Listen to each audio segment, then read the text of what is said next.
परम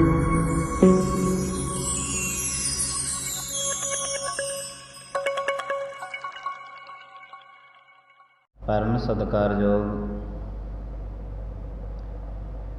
सतगुरां दी साजी निवाजी गुरु रूप प्यारी गुरु सवारी साध संगत जी, नितनेम कर्म अनुसार परमेश्वर दे घर दी हाजरी भर के जिंदगी दे कीमती पलां नूं सफलां बनाउण दे यतन करदे हां।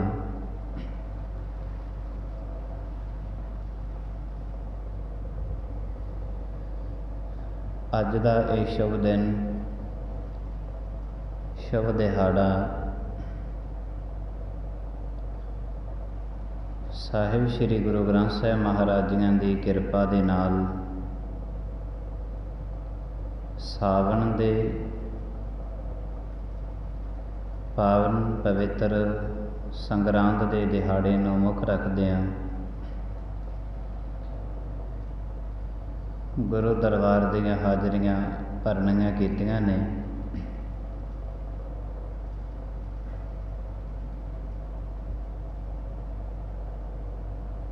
साहिब श्री गुरु अर्जन देव साहिब जी महाराज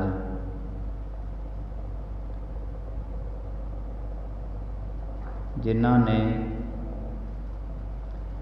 महान किरपा कीती, उन्हां समयां दे विच गुरु ग्रंथ साहिब महाराज जियां दी गुरबाणी श्री 12 महाजियां दे शब्द उचारणे कीते, जिस विच देसी महीने जिन्हां नूं असीं कहने आ, सारे महीनों का बड़े सुचजे ढंग दे नाल गुरु साहिब जी महाराज जी ने जिक्र किया है।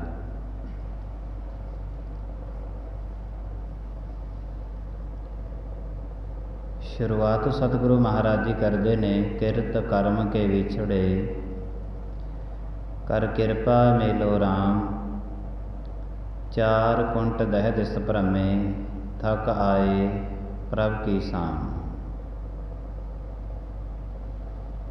12 महाजियां दे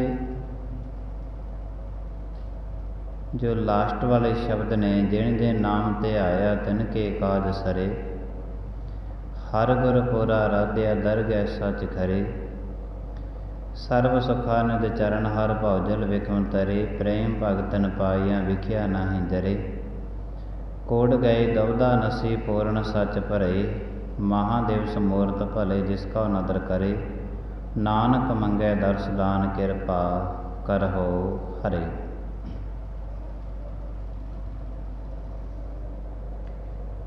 शुरुआत दे विच है कि परमात्मा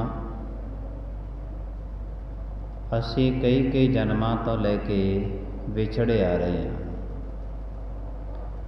ते आप जी किरपा करो कि सानू इस जन्म दे विच अपने चरना कमलों की प्रीत बख्शिश करो, ताकि असीं जन्म अते मरण तो रहत हो सकीए। किरपा करके मिलो। उस तो बाद सारे महीनों का बकायदा जिक्र लास्ट दे विच गुरु अर्जन देव साहिब महाराज जी कहते हैं, जिन जिन नाम ते आया, जिन्हां ने इन्हां सारे महीनों दे विच परमेश्वर दे नाम नूं ध्याया है, उन्हां दे सारे कारज जिहड़े ने वो सतगुरु महाराज जी रस करते हैं। सावन सरसी कामनी चरण कमल स्यों प्यार,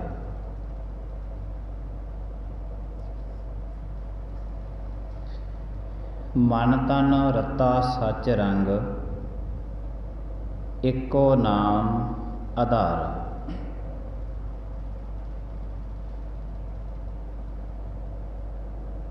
सावन सरसी कामनी, ਪਰਮੇਸ਼ਰ ਦੇ ਚਰਨਾਂ ਕਮਲਾਂ ਦੇ ਨਾਲ ਕਾਮਨੀ ਮਨੁੱਖ ਦੀ ਭਾਵਨਾਵਾਂ ਦਾ ਅਥਾਹ ਪਿਆਰ। ਮਨੁੱਖ ਨੇ ਮਨ ਕਰਕੇ ਪਰਮਾਤਮਾ ਨੂੰ ਮੰਨਣਾ, ਅਥਾਹ ਪਿਆਰ ਹੈ ਪਰਮੇਸ਼ਰ ਦੇ ਨਾਲ।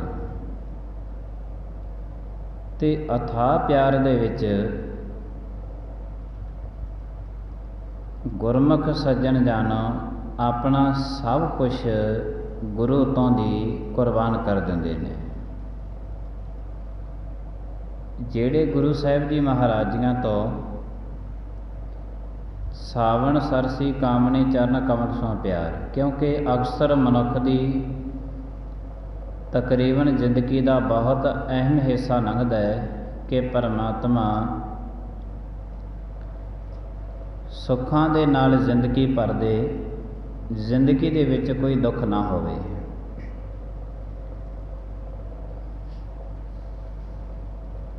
ਪਰ ਜਦ ਵੀ ਪਰਮਾਤਮਾ ਦੇ ਚਰਨਾਂ ਦੇ ਕੋਲ ਆਉਂਦਾ ਹੈ, ਫਿਰ ਇਹ ਪਰਮਾਤਮਾ ਨੂੰ ਆ ਕੇ ਦੱਸਣ ਦੇ ਵਿੱਚ ਬੜਾ ਕਾਮਯਾਬ ਰਹਿੰਦਾ ਹੈ ਕਿ ਮੇਰੇ ਕੋਲ ਪਰਮਾਤਮਾ ਜ਼ਿੰਦਗੀ ਦੇ ਵਿੱਚ ਇੰਨੇ ਦੁੱਖ ਨੇ ਤੇ ਐਡੇ ਵੱਡੇ ਨੇ। ਤਕਰੀਬਨ ਜਿੰਨਾ ਕੁ ਸਮਾਂ ਪਰਮੇਸ਼ਰ ਦੇ ਕੋਲ ਬੰਦਾ ਬਹਿੰਦਾ ਹੈ,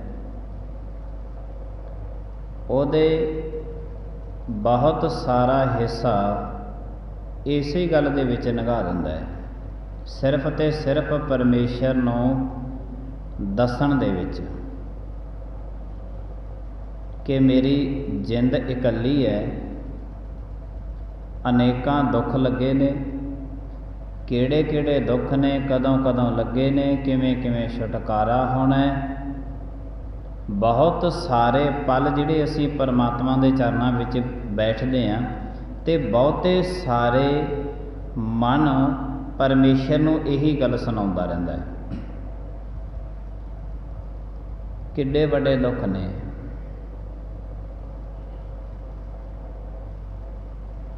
ਗੁਰੂ ਸਾਹਿਬ ਜੀ ਮਹਾਰਾਜ ਕਹਿੰਦੇ ਹਨ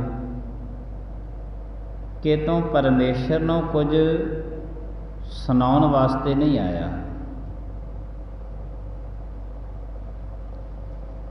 ਪਰਮੇਸ਼ਰ ਦੇ ਅਕਾਲ ਪੁਰਖ ਦੇ ਹੁਕਮ ਨੂੰ ਸੁਣਨ ਵਾਸਤੇ ਤੂੰ ਪਰਮੇਸ਼ਰ ਦੇ ਘਰ ਵਿੱਚ ਆਇਆ।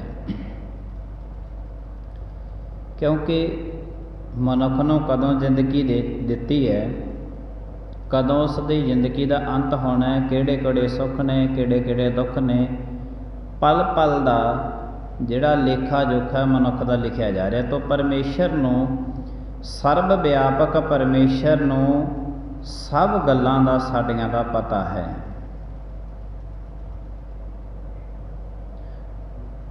ਸਰਬ ਵਿਆਪਕ ਪਰਮਾਤਮਾ ਜਦ ਵੀ ਅਸੀਂ ਗੁਰਬਾਣੀ ਨੂੰ ਪੜ੍ਹਦੇ ਹਾਂ ਤੇ ਗੁਰੂ ਸਾਹਿਬ ਜੀ ਮਹਾਰਾਜ ਕਹਿੰਦੇ ਘਟ ਘਟ ਕੇ ਅੰਤਰ ਕੀ ਜਾਣਤ, ਭਲੇ ਬੁਰੇ ਕੀ ਪੀਰ ਪਛਾਣਤ।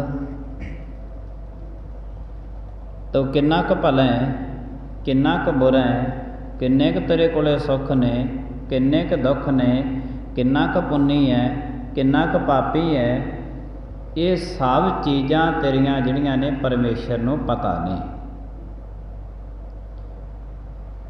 ਤੇ ਜਿਹੜੀਆਂ ਗੱਲਾਂ ਦਾ ਪਰਮੇਸ਼ਰ ਨੂੰ ਪਤਾ ਹੈ ਉਹ ਵਾਰੀ ਵਾਰੀ ਪਰਮੇਸ਼ਰ ਦੇ ਕੋਲ ਦੁਹਰਾਉਂਦਾ ਹੈ।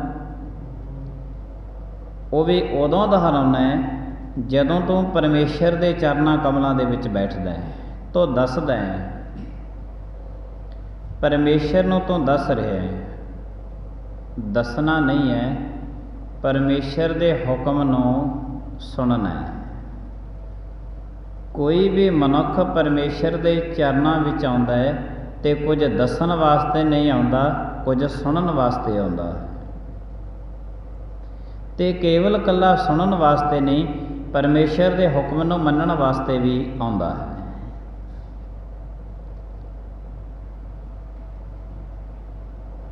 ਤੋ ਮਨ ਕਰਕੇ ਮੰਨਣਾ ਅਤੇ ਤਨ ਕਰਕੇ ਮੰਨਣਾ। ਪਰਮੇਸ਼ਰ ਨੂੰ ਦੱਸਣਾ ਨਹੀਂ ਹੈ, ਪਰਮੇਸ਼ਰ ਤੋਂ ਪੁੱਛਣਾ ਹੈ ਕਿ ਪਰਮੇਸ਼ਰ ਇਹ ਜ਼ਿੰਦਗੀ ਸਫਲੀ ਕਿਹੜੇ ਤਰ੍ਹਾਂ ਹੋਵੇਗੀ। ਸਦੀਵੀ ਸੁੱਖ ਆਨੰਦਮਈ ਜੀਵਨ ਕਿਹੜਾ ਹੈ, ਕਿੱਥੇ ਹੈ, ਉਹਦੀ ਪ੍ਰਾਪਤੀ ਕਿਵੇਂ ਹੋਵੇਗੀ। ਇਹ ਪੁੱਛਣਾ ਹੈ ਪਰਮੇਸ਼ਰ ਤੋਂ। ਤੇ ਜਦੋਂ ਕੋਈ ਪਰਮੇਸ਼ਰ ਤੋਂ ਇਹ ਗੱਲਾਂ ਪੁੱਛਦਾ ਹੈ ਤੇ ਸਾਹਿਬ ਸ੍ਰੀ ਗੁਰੂ ਗ੍ਰੰਥ ਸਾਹਿਬ ਜੀ ਮਹਾਰਾਜਾਂ ਦੀ ਗੁਰਬਾਣੀ ਬੜੇ ਪਿਆਰ ਤੇ ਸਤਿਕਾਰ ਦੇ ਨਾਲ ਮਨੁੱਖ ਨੂੰ ਸਮਝਾਉਂਦੀ ਹੈ। ਤੇ ਜਦੋਂ ਸਤਿਗੁਰੂ ਮਹਾਰਾਜ ਜੀਆਂ ਦੀ ਗੁਰਬਾਣੀ ਸਮਝਾਉਣ ਲੱਗੇ, ਉਦੋਂ ਪਹਿਲਾਂ ਪਰਮੇਸ਼ਰ ਇਹ ਗੱਲ ਸਮਝਾਉਂਦੇ ਨੇ ਕਿ ਤੂੰ ਕਿੱਡਾ ਕੁ ਵੱਡਾ ਪਾਪੀ ਹੈ। ਜਿਹੜਾ ਮਨ ਹੈ, ਜਦੋਂ ਇਸ ਨੂੰ ਸਮਝਾਉਣਾ ਕਰਦੇ ਨੇ ਨਾ ਪਰਮੇਸ਼ਰ, ਪਹਿਲਾਂ ਗੁਰਬਾਣੀ ਇਹ ਗੱਲ ਸਮਝਾਉਂਦੀ ਹੈ ਕਿ ਮਨ ਕਰਕੇ ਅਤੇ ਤਨ ਕਰਕੇ ਤੂੰ ਕਿੰਨੇ ਪਾਪ ਕੀਤੇ ਹੋਏ ਨੇ, ਕਿੰਨੇ ਅਪਰਾਧ ਕੀਤੇ ਹੋਏ ਨੇ। ਪਹਿਲਾਂ ਸਤਿਗੁਰੂ ਮਹਾਰਾਜ ਜੀ ਉਹ ਚੇਤੇ ਵਿੱਚ ਕਰਾਉਂਦੇ ਨੇ ਸਾਰੀਆਂ ਗੱਲਾਂ।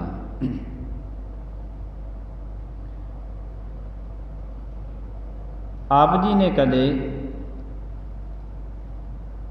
ਸ਼ਾਇਦ ਆਪਦੀ ਜ਼ਿੰਦਗੀ ਦੇ ਵਿੱਚ ਇਹ ਘਟਨਾ ਘਟੀ ਹੋਵੇ, ਜਦ ਮਨੁੱਖ ਗੁਰਬਾਣੀ ਪੜ੍ਹਦਾ ਹੈ ਜਾਂ ਗੁਰਬਾਣੀ ਨੂੰ ਸੁਣਨ ਬੈਠਦਾ ਹੈ ਨਾ, ਬੜੇ ਬੁਰੇ ਬੁਰੇ ਖਿਆਲ ਆਉਣੇ ਸ਼ੁਰੂ ਹੋ ਜਾਂਦੇ ਨੇ। ਬੜੇ ਬੁਰੇ ਖਿਆਲ ਆਉਂਦੇ ਨੇ, ਇਤਨੇ ਬੁਰੇ ਖਿਆਲ ਆਉਂਦੇ ਨੇ ਕਿ ਉਹ ਬੁਰੇ ਖਿਆਲਾਂ ਦੇ ਵਿੱਚ ਹੀ ਰੁੱਝ ਜਾਂਦਾ ਹੈ। ਤੋ ਜੇ ਗੁਰਬਾਣੀ ਨੂੰ ਪੜ੍ਹਦਿਆਂ ਸੁਣਦਿਆਂ ਬੜੇ ਬੁਰੇ ਖਿਆਲ ਆ ਰਹੇ ਨੇ, ਤਾਂ ਇਹ ਚੱਕਰ ਦੇ ਵਿੱਚ ਨਾ ਰਹਿਣਾ, ਸਮਝ ਲੈਣਾ ਕਿ ਮਨ ਦੀ ਜਿਹੜੀ ਮੈਲ ਹੈ ਇਹ ਹੁਣ ਬਾਹਰ ਨਿਕਲ ਰਹੀ ਹੈ, ਬਾਹਰ ਨਿਕਲ ਰਹੀ ਹੈ। ਬੁਰੇ ਖਿਆਲ ਕੀ ਨੇ? ਬੜੇ ਤਰ੍ਹਾਂ ਦੇ ਬੁਰੇ ਖਿਆਲ ਨੇ, ਅਨੇਕਾਂ ਤਰ੍ਹਾਂ ਦੇ ਬੁਰੇ ਖਿਆਲ ਨੇ। ਕੱਲਾ ਕੱਲਾ ਗਿਣੀਏ ਤੇ ਗਿਣਤੀ ਨਹੀਂ ਆ ਸਕਦੀ ਇਹਨਾਂ ਦੇ ਬੁਰੇ। ਮਨ ਦੀ ਜਿਹੜੀ ਮੈਲ ਹੈ ਇਹ ਜਾ ਰਹੀ ਹੈ। ਤੋ ਜਿਵੇਂ ਜਿਵੇਂ ਮਨੁੱਖ ਗੁਰਬਾਣੀ ਨੂੰ ਪੜ੍ਹਦਾ ਹੈ, ਗੁਰਬਾਣੀ ਨੂੰ ਸੁਣਦਾ ਹੈ, ਉਵੇਂ ਉਵੇਂ ਇਸ ਦੀ ਮੈਲ ਜਿਹੜੀ ਹੈ ਨਿਕਲਦੀ ਤੁਰੀ ਜਾਂਦੀ ਹੈ। ਇੱਕ ਦਿਨ ਐਸਾ ਹੁੰਦਾ ਹੈ ਮਨ ਬਿਲਕੁਲ ਨਿਰਮਲ ਹੋ ਜਾਂਦਾ ਹੈ, ਬਿਲਕੁਲ ਨਿਰਮਲ ਹੋ ਜਾਂਦਾ ਹੈ। ਤੇ ਜਿਸ ਦਿਨ ਮਨ ਬਿਲਕੁਲ ਨਿਰਮਲ ਹੋ ਜਾਂਦਾ ਹੈ, ਉੱਥੋਂ ਜਿਹੜਾ ਹੈ ਫਿਰ ਪਰਮਾਤਮਾ ਇਹਨੂੰ ਸੱਚ ਦੇ ਮਾਰਗ 'ਤੇ ਚੱਲਣਾ ਸਿਖਾਉਂਦੇ ਨੇ। ਫਿਰ ਇਸ 'ਤੇ ਪਰਮਾਤਮਾ ਸੱਚ ਦੇ ਮਾਰਗ 'ਤੇ ਇਹਨੂੰ ਚੱਲਣਾ ਸਿਖਾ ਦਿੰਦੇ ਨੇ। ਤਾਂ ਗੁਰੂ ਸਾਹਿਬ ਜੀ ਮਹਾਰਾਜੀਆਂ ਦੇ ਕੋਲ ਆ ਕੇ ਸਤਿਗੁਰਾਂ ਨੂੰ ਦੱਸਣਾ ਨਹੀਂ ਹੈ, ਸਤਿਗੁਰਾਂ ਨੂੰ ਪੁੱਛਣਾ ਹੈ। ਪਰਮਾਤਮਾ ਦੁੱਖਾਂ ਦੇ ਨਾਲ ਜ਼ਿੰਦਗੀ ਭਰ ਚੁੱਕੀ ਹੈ, ਨਿਰਮਲ ਕਿਵੇਂ ਹੋਵੇਗੀ। ਤੋ ਜਦੋਂ ਕੋਈ ਮਨੁੱਖ ਪੁੱਛਦਾ ਹੈ ਪਰਮਾਤਮਾ ਨੂੰ, ਤੇ ਫਿਰ ਸਤਿਗੁਰੂ ਮਹਾਰਾਜ ਜੀ ਬੜੇ ਪਿਆਰ ਸਤਿਕਾਰ ਦੇ ਨਾਲ ਉਸ ਨੂੰ ਸਮਝਾਉਣਾ ਕਰਦੇ ਨੇ। ਸਾਵਣ ਸਰਸੀ ਕਾਮਨੀ, ਚਰਨ ਕਮਲ ਸਿਉ ਪਿਆਰ। ਜਿਨ੍ਹਾਂ ਦਾ ਚਰਨਾਂ ਤੇ ਕਮਲਾਂ ਦੇ ਨਾਲ ਪਿਆਰ ਹੈ, ਉਹ ਇਸ ਮਹੀਨੇ ਦੇ ਵਿੱਚ ਬੜਾ ਆਨੰਦ ਲੁੱਟਦੇ ਨੇ। ਇਸ ਮਹੀਨੇ ਦੇ ਵਿੱਚ ਤਮਾਮ ਜਿਹੜੀ ਸ੍ਰਿਸ਼ਟੀ ਹੈ,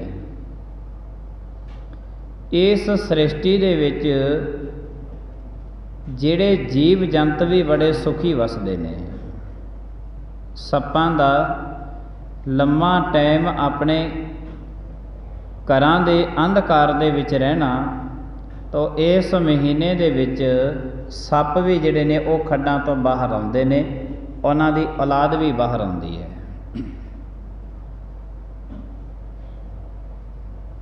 ਇੰਜ ਕਰਕੇ ਜਿਹੜਾ ਕੱਲੇ ਕੱਲੇ ਜੀਵ ਦਾ ਇਸ ਮਹੀਨੇ ਦੇ ਵਿੱਚ ਸੁਖੀ ਵਸਣਾ ਬੜਾ ਆਸਾਨ ਹੈ। ਬਾਹਰ ਆਉਂਦੇ ਨੇ, ਆਪਣਾ ਘਰ-ਬਾਰ ਛੱਡ ਕੇ ਉਹ ਬਾਹਰ ਆ ਜਾਂਦੇ ਨੇ। ਅਕਸਰ ਧਰਤੀ ਦੇ ਵਿੱਚ ਬਾਕੀ ਦੇ ਮਹੀਨਿਆਂ ਦੇ ਵਿੱਚੋਂ ਜਿਹੜੇ ਸੱਪ ਨੇ ਇਸ ਮਹੀਨੇ ਦੇ ਵਿੱਚ ਜ਼ਿਆਦਾ ਬਾਹਰ ਆਉਂਦੇ ਨੇ। ਬਾਕੀ ਦੇ ਕਿਤਨੇ ਜੀਵ ਨੇ। ਜੰਗਲਾਂ ਦੇ ਵਿੱਚ ਇਹਨਾਂ ਮਹੀਨਿਆਂ ਦੇ ਵਿੱਚ ਬੜੀ ਬਰਸਾਤ ਹੁੰਦੀ ਹੈ ਅਤੇ ਬਰਸਾਤ ਦੇ ਨਾਲ ਦਰਖਤ ਜਿਹੜੇ ਨੇ ਹਰੇ ਭਰੇ ਹੁੰਦੇ ਨੇ। ਜੰਗਲਾਂ ਦੇ ਵਿੱਚ ਅਨੇਕਾਂ ਜੀਵ ਐਸੇ ਨੇ ਜਿਹੜੇ ਉਹਨਾਂ ਦਰਖਤਾਂ ਦੇ ਪੱਤੇ ਖਾ ਖਾ ਕੇ ਗੁਜ਼ਾਰੇ ਕਰਦੇ ਨੇ। ਇਸ ਮਹੀਨੇ ਦੇ ਵਿੱਚ ਜੰਗਲਾਂ ਦੇ ਵਿੱਚ ਅਨੇਕਾਂ ਜੀਵਾਂ ਦਾ ਆਹਾਰ ਪਰਮੇਸ਼ਰ ਤਿਆਰ ਕਰਦੇ ਨੇ। ਜਿੱਥੇ ਮਨੁੱਖਤਾ ਦੀ ਗੱਲ ਹੈ ਉੱਥੇ ਗੁਰੂ ਸਾਹਿਬ ਜੀ ਮਹਾਰਾਜ ਕਹਿੰਦੇ ਨੇ, ਸਾਵਣ ਸਰਸੀ ਕਾਮਨੀ ਚਰਨ ਕਮਲ ਸਿਉ ਪਿਆਰ, ਮਨ ਤਨ ਰਤਾ ਸੱਚ ਰੰਗ, ਇੱਕੋ ਨਾਮ ਆਧਾਰ, ਵਿਖਿਆ ਰੰਗ ਕੁੜਾਵਿਆ,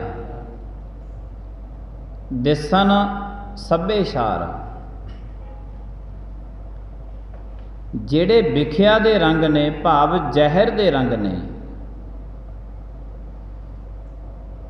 ਇਹ ਸਾਰੇ ਦੇ ਸਾਰੇ ਜ਼ਹਿਰ ਦੇ ਰੰਗ ਜਿਹੜੇ ਨੇ ਉਹ ਮਨੁੱਖ ਤੋਂ ਉਤਰਦੇ ਨੇ ਜਦੋਂ ਕੋਈ ਪਰਮੇਸ਼ਰ ਦੇ ਚਰਨਾਂ ਕਮਲਾਂ ਦੇ ਨਾਲ ਜੁੜ ਕੇ ਰਹਿੰਦਾ ਹੈ। ਅਸੀਂ ਭਾਵੇਂ ਲਗਾਤਾਰ ਗੁਰਬਾਣੀ ਦੀ ਜਿਹੜੀ ਮਰਜ਼ੀ ਪੰਕਤੀ ਦੇ ਅਰਥ ਕਰੀਏ, ਇਤਿਹਾਸ ਦੇ ਜਿਹੜੇ ਮਰਜ਼ੀ ਸੁਨਹਿਰੀ ਪੰਨਿਆਂ ਦੇ ਅਰਥ ਕਰੀਏ, ਗੱਲ ਇੱਕੋ ਹੀ ਜਗ੍ਹਾ 'ਤੇ ਜਾ ਕੇ ਰੁਕ ਜਾਣੀ ਹੈ, ਸਿਮਰਨ ਅਤੇ ਬੰਦਗੀ 'ਤੇ। ਸਿਮਰਨ ਅਤੇ ਬੰਦਗੀ 'ਤੇ ਜਾ ਕੇ ਗੱਲ ਰੁਕਣੀ ਹੈ। ਵਿਖਿਆ ਰੰਗ ਕੁੜਾਵਿਆ ਦਿਸਨ ਸਭੇ ਛਾਰ, ਹਰ ਅੰਮ੍ਰਿਤ ਬੂੰਦ ਸੁਹਾਵਨੀ, ਮਿਲ ਸਾਧੂ ਪੀਵਨਹਾਰ। ਅੰਮ੍ਰਿਤ ਦੀ ਜਿਹੜੀ ਬੂੰਦ ਹੈ,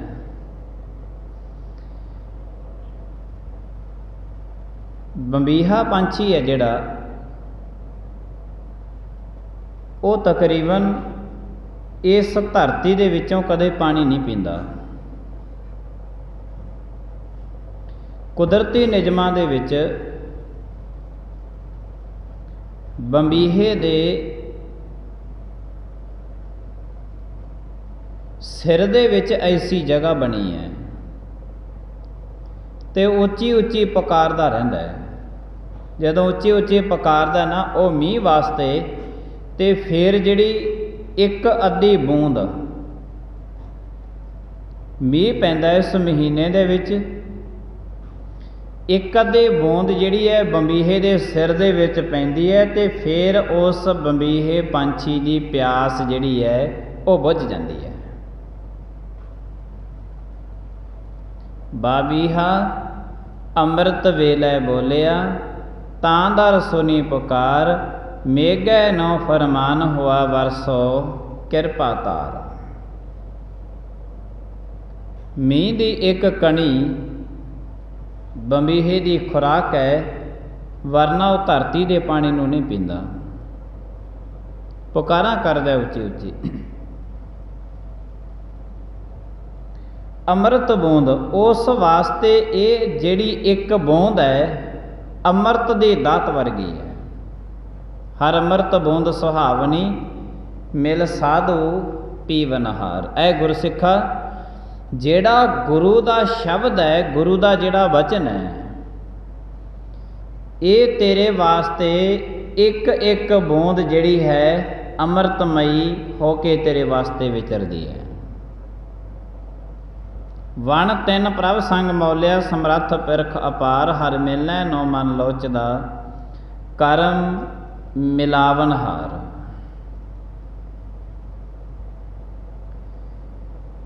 ਇੱਥੇ ਕਰਮ ਦੀ ਗੱਲ ਕੀਤੀ ਹੈ।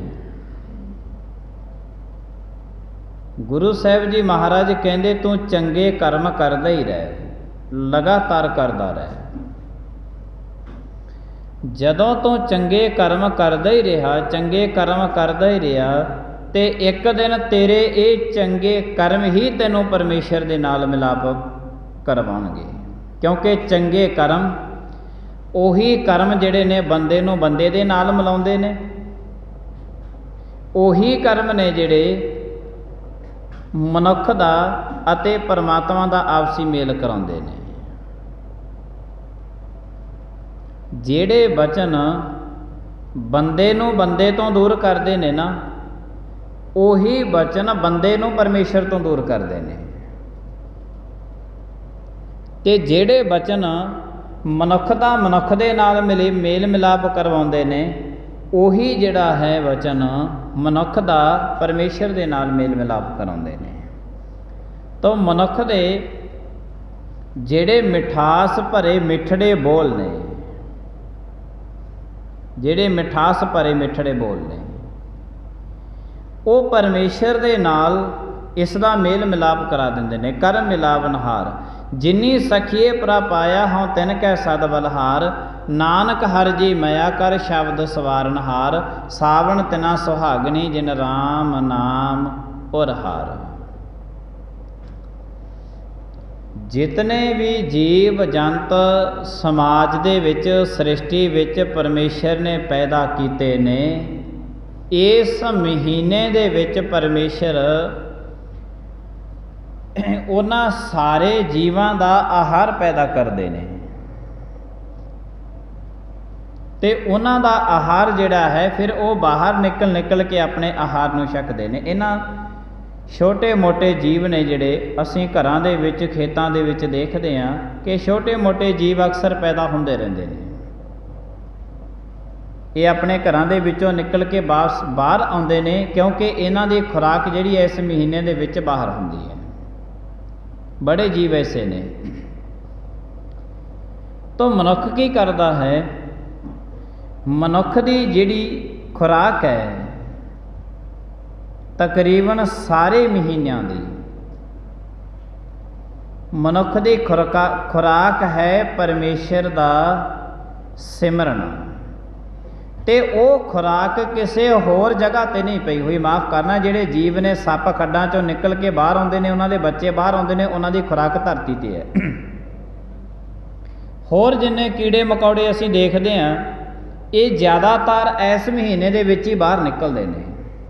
ਖੇਤਾਂ ਦੇ ਵਿੱਚ ਫਸਲਾਂ ਬੀਜੀਆਂ ਨੇ ਤਾਂ ਇਸ ਮਹੀਨੇ ਦੇ ਵਿੱਚ ਹੀ ਸਪਰੇਹਾਂ ਜ਼ਿਆਦਾ ਕਰਨੀਆਂ ਪੈਂਦੀਆਂ ਨੇ ਫਸਲ ਨੂੰ ਬਚਾਉਣ ਵਾਸਤੇ। ਸਾਰੇ ਦੇ ਸਾਰੇ ਬਾਹਰ ਨਿਕਲਦੇ ਨੇ, ਉਹਨਾਂ ਦੀ ਖੁਰਾਕ ਬਾਹਰ ਤਿਆਰ ਹੈ।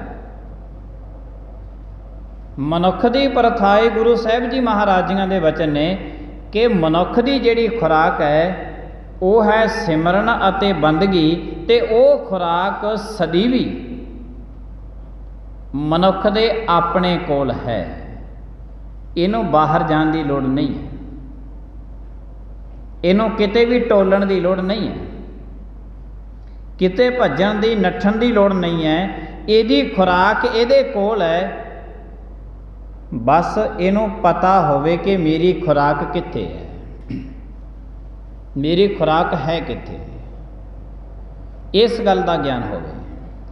ਜੇ ਇਸ ਗੱਲ ਦਾ ਗਿਆਨ ਨਹੀਂ ਕਿ ਹੈ ਕਿੱਥੇ, ਕਿਉਂਕਿ ਕਈ ਵਾਰੀ ਮਨੁੱਖ ਦੁਨੀਆ ਦੇ ਵਿੱਚ ਵਿਚਰਦਾ ਦੁਨੀਆ ਦੇ ਵਿੱਚ ਇੰਨਾ ਗਲਤਾਨ ਹੋ ਜਾਂਦਾ ਹੈ, ਇੰਨਾ ਬਾਹਰ ਨੂੰ ਭੱਜ ਲੈਂਦਾ ਹੈ ਕਿ ਬਿਲਕੁਲ ਆਪਣੇ ਆਪ ਨੂੰ ਭੁੱਲ ਜਾਂਦਾ ਹੈ, ਆਪਣੇ ਆਪ ਦੀ ਨੂੰ ਕੋਈ ਸੋਝੀ ਨਹੀਂ ਰਹਿੰਦੀ।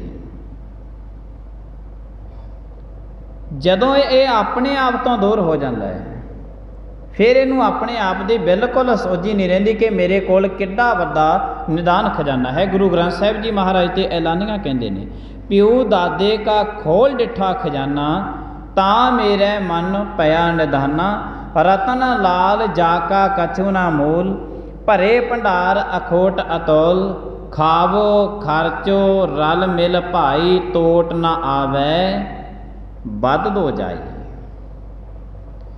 ਦੁਨੀਆ ਦੇ ਵਿੱਚ ਕੋਈ ਵੀ ਚੀਜ਼ ਹੈ, ਅਗਰਵਾਈਜ਼ ਜੇ ਤੁਸੀਂ ਉਹਨੂੰ ਵਰਤਾਈ ਜਾਓਗੇ ਘਟਦੀ ਜਾਂਦੀ ਹੈ। ਦੁਨੀਆ ਦੇ ਵਿੱਚ ਨੇਕੀ ਇੱਕ ਇਹੋ ਜਿਹੀ ਚੀਜ਼ ਹੈ, ਜਿੰਨੀ ਇਹਨੂੰ ਵਰਤਾਈ ਜਾਓਗੇ ਓਨਾ ਇਸ ਦੇ ਵਿੱਚ ਵਾਧਾ ਹੁੰਦਾ ਤੁਰਿਆ ਜਾਣਾ ਹੈ। ਪਿਓ ਦਾਦੇ ਕਾ ਖੋਲ ਡਿੱਠਾ ਖਜ਼ਾਨਾ, ਇੱਕ ਤੇਰੇ ਪਿਓ ਅਤੇ ਦਾਦੇ ਦਾ ਇੱਕ ਇਹੋ ਜਿਹਾ ਨਿਦਾਨ ਖਜ਼ਾਨਾ ਹੈ। ਇਹਨੂੰ ਜਿਵੇਂ ਵਰਤਾਈ ਜਾਏਗਾ ਉਵੇਂ ਇਹਨੇ ਵਾਧਾ ਤੁਰਿਆ ਜਾਣਾ ਹੈ। ਧਨ ਹੈ ਘਰੇ, ਉਹਨੂੰ ਵਰਤਾਈ ਜਾਓ ਘਟਦਾ ਜਾਏਗਾ। ਪਦਾਰਥ ਨੇ ਘਰੇ, ਵਰਤਾਈ ਜਾਓ ਘਟਦੇ ਜਾਣਗੇ। पर जिहड़ा निदान खजाना प्यो ते दादे ने गुरु ग्रंथ साहिब जी महाराज ने सानू बख्शिया, अगर भाई जे ये निदान खजाना जिमें जिमें वरताएगा उवें उवें इस दे विच वाधा होना है। तो ये निदान खजाना की है? नेकी करनी, चंगे कर्म करने, श्रेष्ठ कर्म करने। जो भी कर्म करना वो कर्म परमेश्वर का ओट आसरा लेके करना, परमेश्वर का हुक्म नूं सुन के करना, परमेश्वर के हुक्म नूं मन के करना, जिहड़ा तेरे निदान खजाना अंदर पिया है। पर कई बारी मनुख जिहड़ा है बाहर मुखी इन्ना हो जाता कि अंदर इनू पता ही नहीं लगता कि मेरे कोल किड्डा निदान खजाना पिया। एक सेठ अपने घर विचों बहुता धन लैके दूर जा रहा सी, ते ओहदे धन का पता लग गया ठग्गां नूं। जदों ठग्गां नूं पता लग्या तो ठग्गां ने भी अपनी मीटिंग बुला ली, सारे ठग रल गए। तो वो ठग्गां ने मीटिंग बुला के कहन लगे, बई फलाना सेठ 5 लाख रुपया टैची च पा के ते अपनी रिश्तेदारी च जा रहा है, ते जिहड़ा इन्हां ठग्गां दा सिरमौर ठग सी वो कहंदा भी जिहड़ा उहदे 5 लाख रुपया टैची दे विच है, जिहड़ा उहदे टैची वाला 5 लाख रुपया खो के लैके आऊगा मैं उहनूं 500 इनाम देऊँगा। ते दूसरा कहन लग्या वो 5 लाख रुपया तो तुसीं कहने हो कि 500 रुपया इनाम देवांगे, मैं 1000 देऊँगा जे कोई मैनूं लिया के देवे तो। तीजा कहंदा 1500। चलो 2000 ते गल निबड़ गई। कहंदे भी जिहड़ा 5 लाख रुपया सेठ तो खो के लियाऊगा मैं उन्होंने 2000 रुपया देऊँगा इनाम।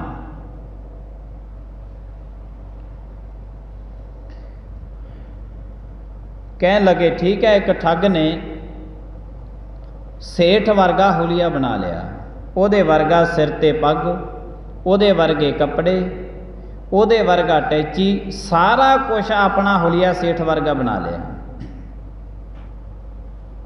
ते जदों मेल मिलाप होया ते मेल मिलाप दे विच जदों मिले तो कह लगे जी कमाल की गल है, तो कुदरत दे विच बड़ा मेल मिलाप होया। अपने इक्को जे कपड़े ने, इक्को जे अपने कोले टैची ने, इक्को जे अपने शरीर की उम्र है, तो आपस विच दी जदों गल्लां करन लगे ना ट्रेन दे विच बैठे, तो वो कहन लगे भी तुसीं कित्थे चले हो? कहंदे जी मैं तो लंबे सफ़र ते चलिया। कहंदे मैं भी लंबे सफ़र ते चलिया।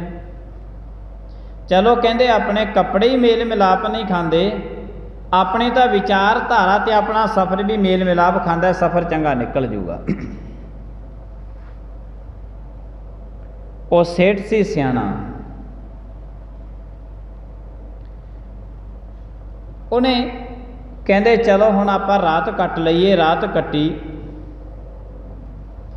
जदों रात कट्टी तो रात नूं ने ठग ने की कीता कि उन्होंने सेठ नूं कुछ दवा दिती, तो दवा दे नाल सारी रात सेठ सुत्ता रहा, उन्होंने कुछ नहीं ना पता लग्या। ते सारी रात ठग उहदे पैसिਆਂ ਨੂੰ ਉਹਦੇ ਟੈਚੀ ਦੇ ਵਿੱਚੋਂ ਲੱਭਦਾ ਰਿਹਾ, पर ਉਹਨੂੰ पैसे ना ਲੱਭੇ, कितों ही ना ਲੱਭੇ। चलो दूसरा भी दिन निकलिया, दूसरी रात भी आ गई। उन्हें फिर दवाई दी, कहते अज लभदे हैं। उन्हें सारे टैची का कोना कोना फरोलता, उन्होंने पैसे फिर भी 5 लाख रुपया ना लभे। जद ना लभे उन्होंने कहता कमाल की गल है कि ये कोल पैसे जरूर ने 5 लाख रुपया, पर मैनू 2 रातां हो गई मत्था मारदे नूं ये टैची विचों पैसे ही नहीं लभदे। जद दूसरी रात भी लंघ गई ना ठग दी, ते दूसरी रात लंघी तो बाद तीसरे दिन वो सेठ कहन लग्या ठग जी तुसी इंज लगदे हो जिवें 2 रातां बिल्कुल भी नहीं सुते हो, बड़ा नींदरा तुहानूं दिस रहा है। कहन लगे जी हाँ। कहंदे कारण की है? कोई तुहानूं साडे नहर दे नाल खतरा तो नहीं? कहंदे कोई खतरा नहीं। कहते कारण की है, अक्सर जदों सेठ ने वारी वारी पूछया, जिहड़ा ठग सी वो कहन लग्या जी मैं एक गल तुहाथों पुछनी चाहुंदा, तुहानूं एक दस नहीं चाहुंदा, एक पुछनी चाहुंदा। कहंदे दस। कहंदे मैं कोई सेठ नहीं हाँ, ना ही मैं किसी रिश्तेदारी दे विच चलिया, मैं तो एक ठग हाँ, ते जिहड़ा तुहाडे कोले 5 लाख रुपया सी मैं वो ठगण वास्ते तुहाडे नाल रलिया होया। पर पुछना मैं तुहाथों ये चाहुंदा है कि मैनूं 2 रातां ते 2 दिन हो गए ने, अज तुसीं उसे टैची दे विचों पैसे कढ ले मेरे सामने, पर तुहाडी टैची दे विचों मैनूं 2 रातां दे विच पैसे नहीं लभे। 2 रातां दे विच 2 रातां दे विच पैसे नहीं लभे, ते तुसीं ये टैची वाले जिहड़े पैसे ने कित्थे रखे सी? सेठ कहन लग्या, ठग जी जदों असीं किसे नूं ठगना होवे ना, उदों सारे दा सारा ध्यान सानूं दूजे ते लिजाना पैंदा है। जदों असीं किसे दे अवगण देखने होण, उदों सारे दा सारा ध्यान दूजे ते लिजाना पैंदा है।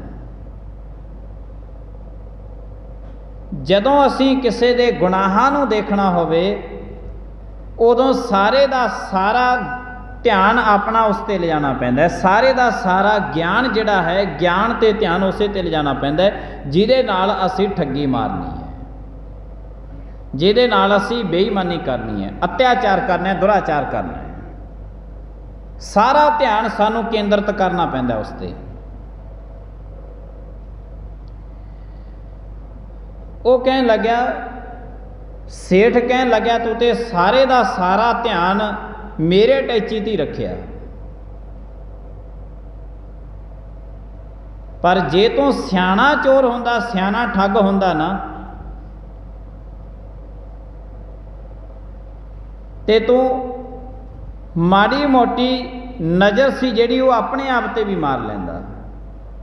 कहंदा जी मैनूं बुझारतां ना पाओ, मैं अगे बड़ा थकिया ते उत्तों मेरा मन बड़ा टुटिया पिया भी मेरा जिहड़ा है वो मैनूं 2000 रुपया हुण जेब दे विचों देना पऊगा, कुछ ना कुछ मैं खर्चा कर लिया ते मेरे हथ भी कुछ नहीं लग्या। वो सेठ कहन लग्या, ठग जी जदों मैं रात नूं सौंदा सी ना, रात नूं सौण तो पहलां मैं 5 लाख रुपए वाली अपने बैग विचों थैली कढ के तेरे बैग च पा दिंदा सी, ते तेरा बैग तूं फरोलिया नहीं सी। 5 लाख रुपए की थैली तो तेरे बैग च ही पई हुंदी सी, 2 रातां ते 2 दिन हो गए, पर तू अपने आप नूं फरोलिया नहीं, इस करके तैनूं 5 लाख रुपया नहीं लभ्या। होर 5 लाख रुपया मैं कित्थे रखना सी? सारे ते तू मेरे कपड़े फरोल दिते, सारे टैची बैग फरोल लए ने, ये 5 लाख रुपए के थैले कढ के मैं तेरे बैग च रख दिंदा सी, क्योंकि मैनूं पता सी कि तू मेरा टैची फरोलण दा मारा अपने टैची वाल कदे नज़र नहीं मारेगा, क्योंकि तेरा सारे दा सारा ध्यान सी जिहड़ा वो मेरे टैची ते मेरे कपड़ियां ते लग्या होया सी, तैनूं अपने बारे ते कोई सोझ ही नहीं सी। वो 5 लाख रुपया मैं इस करके बचा गया कि ये मैं तेरे टैची दे विच रख दिंदा सी।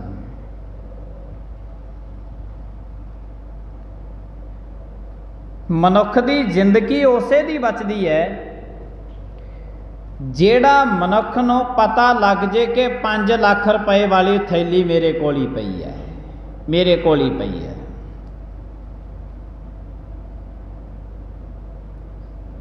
आप जी ने इस गल नूं गहरा लै लेना, क्योंकि परमेश्वर ने इक्को जिहा जन्म सब नूं दिता ते इक्को जिहा मरण सारिਆਂ दे कोल है, इक्को जिहे शरीर सारिਆਂ कोल ने, इक्को जी सृष्टि सारिਆਂ दे कोल है, इक्को जी धरती हवा पानी वायुमंडल जो भी है सब कुछ इक्को जिहा है। पर मनुख नूं इस गल ते गुरु ग्रंथ साहिब जी महाराज सुचेत करते ने कि तेरे कोल सारा कुछ 5 लाख रुपए वाली थैली तेरे कोल ही है, पर इन्ना ध्यान रखी कि तेरे प्यो दादे का ये निदान खजाना है, ते तू अपने प्यो दादे दे निदान खजाने नूं ही वरतदा रही, होर किसी दे खजाने नूं वरतन दे यतन ना करी।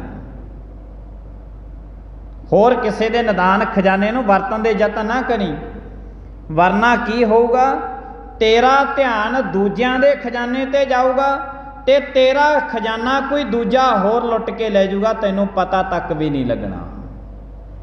गुरु साहिब जी महाराज ऐलानियां कहते हैं कि लगातार तैनूं अमृत लूटै मनमुख नहीं बूझै, कोई ना सुनै पुकारा।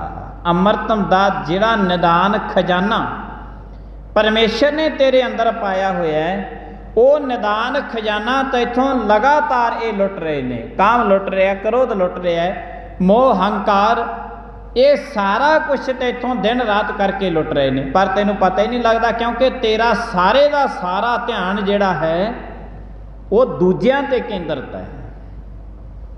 ते जिन्ना टाइम दूजियां तो केंद्रित होके ध्यान अपने विच नहीं आंदा, अपने विच नहीं आंदा, उन्ना वक्त तू अपने प्यो दादे दे निदान खजाने दे विचों रत्ती भर भी लाहा नहीं ले सकदा। भाव के रत्ती भर भी सारी दी सारी जिंदगी दे विचों एक दिन भी तू जिंदगी है जिहड़ी वो सौखी नहीं कढ सकदा। जिंदगी एक है ते दुखां दियां अनेकां पंडां मनुख दे सिर ते ने। गुरु साहिब जी महाराज ऐलानियां कहंदे हन, किस पै खोलो गंठड़ी दुखी पर आया। जिन्हों मर्जी बुला के देखो कि तू सुखी है, दुखां दियां पंडां खोल के सामने बैठ जाता है। दुखां दियां पंडां खोल के सामने बैठ जाता है, मेरे कोल ते बड़े दुख ने। एक दिन भी सारी जिंदगी दे विचों ऐसा नहीं है जिहड़ा पूर्ण रूप दे विच रस भरिया आनंद सुख दे नाल बंदे दा बतीत होया होवे। इहदे कारण की छुपिया होया है, इस महीने दे विच गुरु ग्रंथ साहिब जी महाराज समझाउंदे ने, इहदा कारण छुपिया होया है कि जिन्ना तेरी ताकत है, जिन्नी तेरी सोचनी है, जिन्ना तेरे कोल ज्ञान है, ये सारे दा सारा तू दूजियां ते केंद्रित किया होया है। अपनी सारी दी सारी ताकत, सारे दा सारा ज्ञान, सारे दा सारा ध्यान वो दूजियां ते केंद्रित किया होया है। गुरु ग्रंथ साहिब जी महाराज कहते ने, जे कदी अपनी रसना दे नाल शब्द बोलिया हुंदा ते श्रवणा राही गुरु दा शब्द तेरे अंदर गया हुंदा ना, ते गुरु ग्रंथ साहिब जी महाराज कहते एडा वड्डा निदान खजाना परमात्मा ने तेरे अंदर रखिया है, सारी जिंदगी लुटी जांदा। कहते ये परमात्मा दा निदान खजाना दिनों दिन वधदा ही तुरया जाना सी, वधदा ही तुरया जाना सी, दिनों दिन इस दे विच वाधा होना सी। समाजिक नियमां दे विच जिहड़ी चीज़ वंडांगे वो घटेगी, पर परमात्मा दे घर दे विच जिहड़ी चीज़ वंडांगे वो वधेगी, घटेगी नहीं, घटेगी नहीं। हो तो अंदर जिहड़ा है बहुत वड्डा निदान खजाना है, ते इस निदान खजाने नूं दिन रात करके मनुख लुट सकदा है। गुरु साहिब जी महाराज कहंदे वो कर्मां वाला मनुख, भागां वाला मनुख होवेगा जिहड़ा मनुख परमात्मा दे इस निदान खजाने दी लुट नूं लुटदा है। कबीर लूटना है तां लूट लै, राम नाम है लूट, फिर पाछै पछताओगे जब प्राण जाहेंगे छूट। तो इस तो भाव है कि जब प्राण जाहेंगे छूट, जदों अज भी पछता रहे हैं, अज भी दुखी हैं, ते जदों प्राण छुट गए उस तो बाद भी पछताना पऊगा। जब प्राण जाहें फिर पाछै पछताओगे जब प्राण जाहेंगे छूट। प्राण छुट्टण तो बाद भी पछताना पऊगा, फिर भी दुखी होवांगे। ते गुरु साहिब जी महाराज कहते ने, अज ही तो परमात्मा दे निदान खजाने नूं लुटना कर, अज ही तो निदान खजाने नूं लुटना कर, कि ये अज जिहड़ा निदान खजाना है ये परमात्मा दी जिहड़ा है निदान खजाने नूं जिहड़े गुरमुख सज्जन जान लुटदे ने, उन्हां नूं इस दा पता है कि जिमें जिमें परमात्मा दा ये निदान खजाना वरतावांगे उवें उवें इस दे विच दिनों दिन वाधा हुंदा तुरया जाना है। हर अमृत बूंद सुहावनी मिल साधु पीवन हार, साधना करन वाले गुरमुख सज्जन जन ਜਿਹੜੇ ਸਾਧੂ ਮਹਾਤਮਾ ਦੇ ਨਾਲ ਬੈਠ ਕੇ ਇਸ ਅੰਮ੍ਰਿਤ ਦੀ ਬੂੰਦ ਨੂੰ ਚੱਖਦੇ ਨੇ। ਵਨ ਤਿੰਨ ਪ੍ਰਭ ਸੰਗ ਮੌਲਿਆ ਸਮਰੱਥ ਪੁਰਖ ਅਪਾਰ, ਹਰ ਮਿਲਣੇ ਨੂੰ ਮਨ ਲੋਚਦਾ ਕਰਮ ਮਿਲਾਵਨਹਾਰ। ਜਿਨੀ ਸਖੀਏ ਪ੍ਰਭ ਪਾਇਆ ਹਉ ਤਿਨ ਕੈ ਸਦ ਬਲਹਾਰ।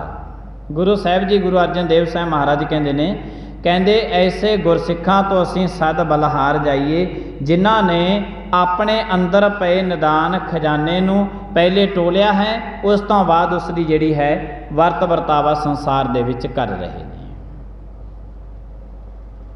ਹਾਂ ਤਿਨ ਕੈ ਸਦ ਬਲਹਾਰ, ਨਾਨਕ ਹਰਿ ਜੀ ਮਇਆ ਕਰ ਸ਼ਬਦ ਸਵਾਰਨਹਾਰ। ਸਾਵਨ ਤਿਨਾ ਸੁਹਾਗਣੀ ਜਿਨ ਰਾਮ ਨਾਮ ਉਰਹਾਰ। ਇਹ ਸਾਵਣ ਦੇ ਮਹੀਨੇ ਦੇ ਵਿੱਚ ਗੁਰੂ ਗ੍ਰੰਥ ਸਾਹਿਬ ਜੀ ਮਹਾਰਾਜ, ਗੁਰੂ ਅਰਜਨ ਦੇਵ ਸਾਹਿਬ ਮਹਾਰਾਜ ਨੇ ਮਹਾਨ ਬਖਸ਼ਿਸ਼ ਕੀਤੀ ਹੈ ਕਿ ਜਿੰਨਾ ਵਕਤ ਤੋਂ ਆਪਣਾ ਗਿਆਨ ਧਿਆਨ ਸਾਰਾ ਧਨ, ਜਿੰਨੀ ਤੇਰੇ ਕੋਲ ਜੋ ਵੀ ਤੇਰੇ ਕੋਲ ਤਾਕਤ ਹੈ, ਉਹ ਤਾਕਤ ਜੇ ਕਿਸੇ ਨੂੰ ਖਤਮ ਕਰਨ ਦੇ ਵਿੱਚ ਲਾਏਗਾ ਤੈਨੂੰ ਆਪਣੀ ਤਾਕਤ ਦਾ ਅੰਦਾਜ਼ਾ ਨਹੀਂ ਲੱਗਣਾ। ਬਿਹਤਰ ਇਹੀ ਹੈ ਕਿ ਜਿੰਨੀ ਤੈਨੂੰ ਪਰਮਾਤਮਾ ਨੇ ਤਾਕਤ ਬਖਸ਼ੀ ਹੈ, ਉਹ ਭਾਵੇਂ ਸਰੀਰ ਦੀ ਤਾਕਤ ਹੋਵੇ, ਭਾਵੇਂ ਧਨ ਦੀ ਤਾਕਤ ਹੋਵੇ, ਜੋ ਮਰਜ਼ੀ ਤਾਕਤ ਹੈ ਉਹਦੀ ਸਹੀ ਵਰਤੋਂ ਕਰ। ਜਦੋਂ ਉਹਦੀ ਸਹੀ ਵਰਤੋਂ ਕਰੇਗਾ ਫਿਰ ਤੈਨੂੰ ਇਸ ਗੱਲ ਦਾ ਪਤਾ ਲੱਗੂਗਾ ਕਿ ਪਰਮਾਤਮਾ ਨੇ ਤੇਰੇ ਅੰਦਰ ਕਿੱਡਾ ਵੱਡਾ ਨਿਦਾਨ ਖਜ਼ਾਨਾ ਤੈਨੂੰ ਬਖਸ਼ਿਆ ਹੈ, ਫਿਰ ਪਤਾ ਲੱਗੇਗਾ। ਤੇ ਜਿੰਨਾ ਟਾਈਮ ਮਨੁੱਖ ਆਪਣੇ ਆਪ ਦੇ ਕੋਲ ਨਹੀਂ ਬੈਠਦਾ, ਆਪਣੇ ਆਪ ਅੰਦਰ ਧਿਆਨ ਕੇਂਦਰਿਤ ਨਹੀਂ ਕਰਦਾ, ਉਹਨਾਂ ਟਾਈਮ ਇਹਨੂੰ ਪਰਮਾਤਮਾ ਦੇ ਨਿਦਾਨ ਖਜ਼ਾਨੇ ਦਾ ਨਹੀਂ ਪਤਾ ਲੱਗਦਾ। ਉਹਨਾਂ ਟਾਈਮ ਤਾਂ ਦੁਨੀਆਦਾਰੀ ਦੇ ਖਜ਼ਾਨਿਆਂ ਦਾ ਹੀ ਪਤਾ ਲੱਗਦਾ ਰਹਿੰਦਾ ਹੈ ਕਿ ਕਿਹਦੇ ਕੋਲ ਕਿੰਨਾ ਧਨ ਹੈ, ਕਿੰਨੀਆਂ ਗੱਡੀਆਂ ਨੇ, ਕਿੰਨੀ ਜ਼ਮੀਨ ਜਾਇਦਾਦ ਦਾ ਕਿੰਨਾ ਕੁਛ ਹੈ। ਉਹਨਾਂ ਟਾਈਮ ਤੇ ਦੂਜਿਆਂ ਦਾ ਹੀ ਪਤਾ ਲੱਗਦਾ ਰਹਿੰਦਾ ਹੈ। ਪਰ ਗੁਰੂ ਗ੍ਰੰਥ ਸਾਹਿਬ ਜੀ ਮਹਾਰਾਜ ਕਹਿੰਦੇ ਨੇ ਕਿ ਤੂੰ ਇਸ ਆਪਣੇ ਗਿਆਨ ਤੇ ਧਿਆਨ ਨੂੰ ਅੰਦਰ ਕੇਂਦਰਿਤ ਕਰ, ਇਸ ਤੈਨੂੰ ਫਿਰ ਪਤਾ ਲੱਗੂਗਾ ਕਿ ਪਰਮਾਤਮਾ ਨੇ ਤੇਰੇ ਅੰਦਰ ਬਹੁਤ ਵੱਡਾ ਨਿਦਾਨ ਖਜ਼ਾਨਾ ਜਿਹੜਾ ਹੈ ਉਹ ਰੱਖਿਆ ਹੋਇਆ ਹੈ। ਹਾਂ, ਹੈ ਤੇਰੇ ਆਪਣੇ ਘਰ ਦੇ ਵਿੱਚ ਹੀ ਹੈ। ਉਹ ਗੱਲ ਵੱਖਰੀ ਹੈ ਕਿ ਹੁਣ ਤੂੰ ਇਸ ਨੂੰ ਟੋਲੇਗਾ ਕਿਵੇਂ। ਗੁਰੂ ਗ੍ਰੰਥ ਸਾਹਿਬ ਜੀ ਮਹਾਰਾਜ ਜੀਆਂ ਦੇ ਕੋਲ, ਸਾਡੇ ਕੋਲ ਨਿਦਾਨ ਖਜ਼ਾਨਾ ਗੁਰੂ ਗ੍ਰੰਥ ਸਾਹਿਬ ਮਹਾਰਾਜ ਜੀਆਂ ਦੀ ਪਵਿੱਤਰ ਗੁਰਬਾਣੀ ਅਤੇ ਗੁਰੂ ਦਾ ਪਾਵਨ ਪਵਿੱਤਰ ਇਤਿਹਾਸ, ਸੁਨਹਿਰੀ ਪੰਨਿਆਂ ਦਾ ਇਤਿਹਾਸ ਹੈ ਜਿਹੜਾ। ਸੋ ਇਤਿਹਾਸ ਪੜ੍ਹਨਾ, ਇਤਿਹਾਸ ਨੂੰ ਗਾਉਣਾ ਹਰ ਇੱਕ ਗੁਰਸਿੱਖ ਦਾ ਫਰਜ਼ ਬਣਦਾ ਹੈ। ਗੁਰਬਾਣੀ ਨੂੰ ਪੜ੍ਹਨਾ, ਗੁਰਬਾਣੀ ਨੂੰ ਸੁਣਨਾ ਅਤੇ ਗੁਰੂ ਗ੍ਰੰਥ ਸਾਹਿਬ ਜੀ ਮਹਾਰਾਜ ਜੀਆਂ ਦਾ ਹੁਕਮ ਮੰਨ ਕੇ ਆਪਣਾ ਜੀਵਨ ਬਤੀਤ ਕਰਨਾ, ਇਹ ਸਾਡਾ ਫਰਜ਼ ਬਣਦਾ ਹੈ। ਗੁਰੂ ਸਾਹਿਬ ਜੀ ਮਹਾਰਾਜ ਕਿਰਪਾ ਕਰਨ। ਅੱਜ ਇਹ ਸੰਗਰਾਂਦ ਦੇ ਸ਼ੁਭ ਦਿਹਾੜੇ 'ਤੇ, ਪਾਵਨ ਪਵਿੱਤਰ ਦਿਹਾੜੇ 'ਤੇ ਬਹੁਤ ਸਾਰੀਆਂ ਸੰਗਤਾਂ ਗੁਰੂ ਦਰਬਾਰ ਦੀਆਂ ਹਾਜ਼ਰੀਆਂ ਭਰ ਰਹੇ ਹਾਂ। ਆਓ ਸ੍ਰੀ 12 ਮਹਾਂਜਿਆਂ ਦੇ ਪਾਠ ਆਪਾਂ ਸਾਰੀਆਂ ਸੰਗਤਾਂ ਨੇ ਰਲ ਮਿਲ ਕੇ ਕਰਨੇ ਹਨ। ਗੁਰੂ ਗ੍ਰੰਥ ਸਾਹਿਬ ਜੀ ਮਹਾਰਾਜ ਕਿਰਪਾ ਕਰਨ। ਕਥਾ ਦੇ ਇੱਥੇ ਸ਼ਬਦਾਂ ਦੀ ਸਮਾਪਤੀ ਹੈ। ਭੁੱਲਾਂ ਚੁੱਕਾਂ ਦੀ ਖਿਮਾ। ਆਈਆਂ ਸੰਗਤਾਂ ਦਾ ਧੰਨਵਾਦ। ਪ੍ਰੇਮ ਦੇ ਨਾਲ ਸਾਰੀ ਸੰਗਤ ਬੁਲਾਏ ਫਤਿਹ। ਵਾਹਿਗੁਰੂ ਜੀ ਕਾ ਖਾਲਸਾ, ਵਾਹਿਗੁਰੂ ਜੀ ਕੀ ਫਤਿਹ।